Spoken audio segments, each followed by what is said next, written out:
Hello and welcome to Health Matters Seminars. I'm David Morin. I've been an approved provider of CE courses and have been teaching medical massage therapy since 2001. As a medical massage therapist, you have the unique opportunity to provide high-quality, hands-on, soft tissue therapy, performing an essential role in injury rehabilitation that supports and enhances the effectiveness of medical treatment. Treatments you can deliver to clients at risk for repetitive task injuries are valuable prevention, as are the many remedial exercises you can teach your clients to heal and maintain their own good health. Now in this second video, let's talk about why a strong knowledge of the medical terminology associated with human anatomy, physiology, and pathology is essential for your work in a clinical setting.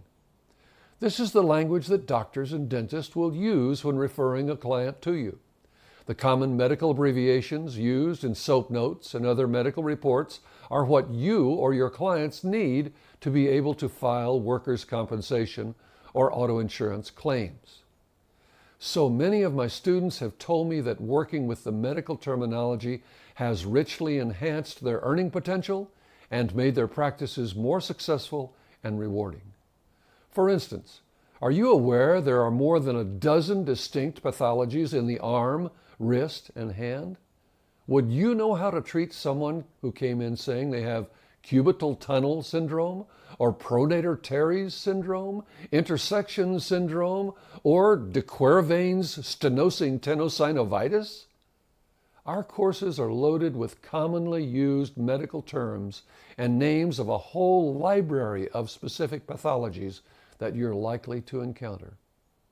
This more clinical approach allows you to be more confident in what your client's needs are and how to address those needs, which in turn builds the trust they hold in you.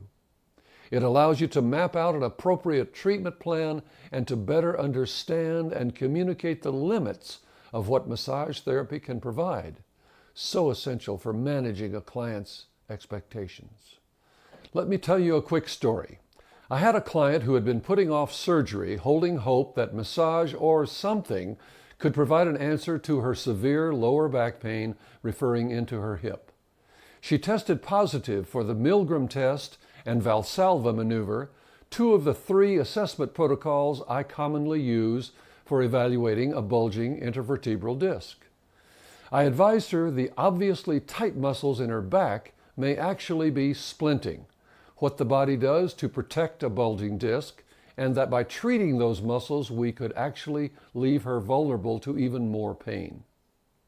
She was clear that she wanted me to do what I could, knowing that it would either help or point her definitively toward surgery. With that understanding, we went forward.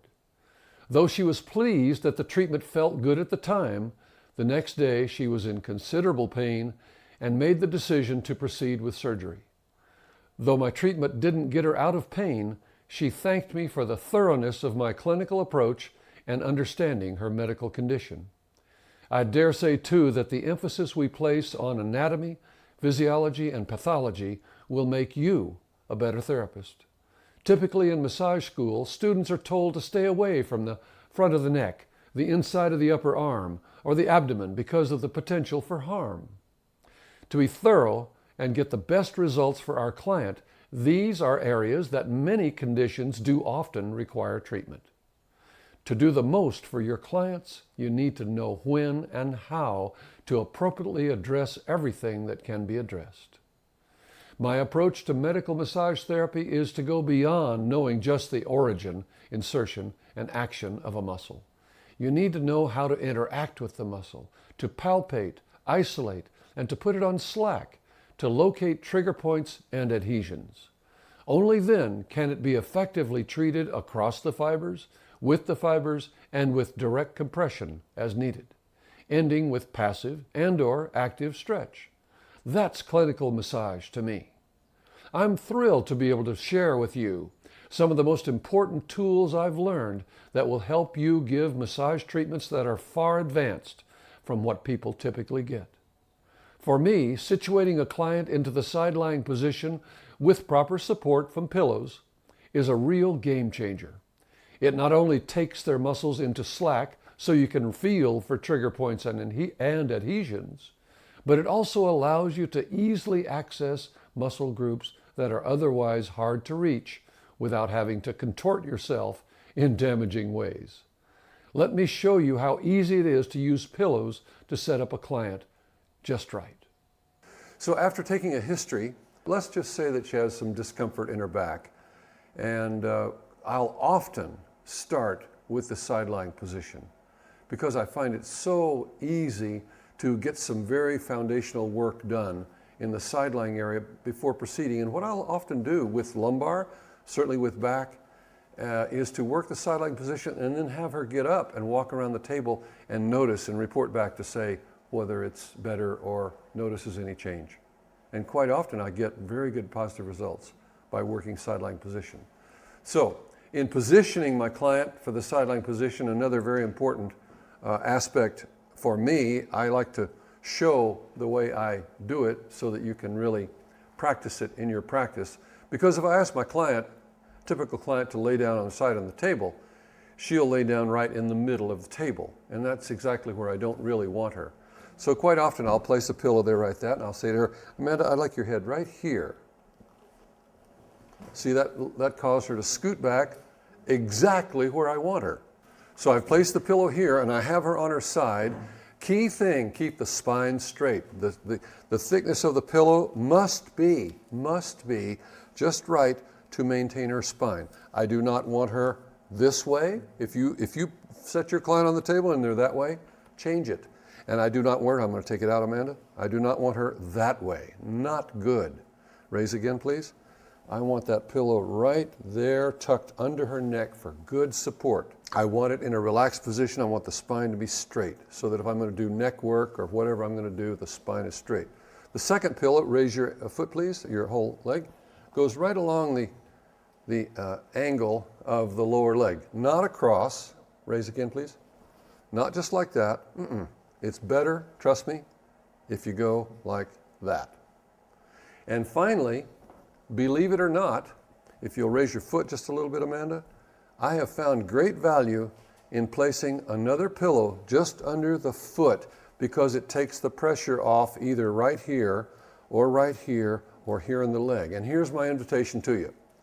Set your client up this way and then say, as I'm going to say to her, do you like it this way or do you like it this way? They always say they like it the other way. So it's not just David saying, do it this way. Ask your client what they like. And I guarantee you, if they have pain here, specifically, they will say, oh, much better. If they have pain here, they will. And maybe even if they have pain up in here. Yeah?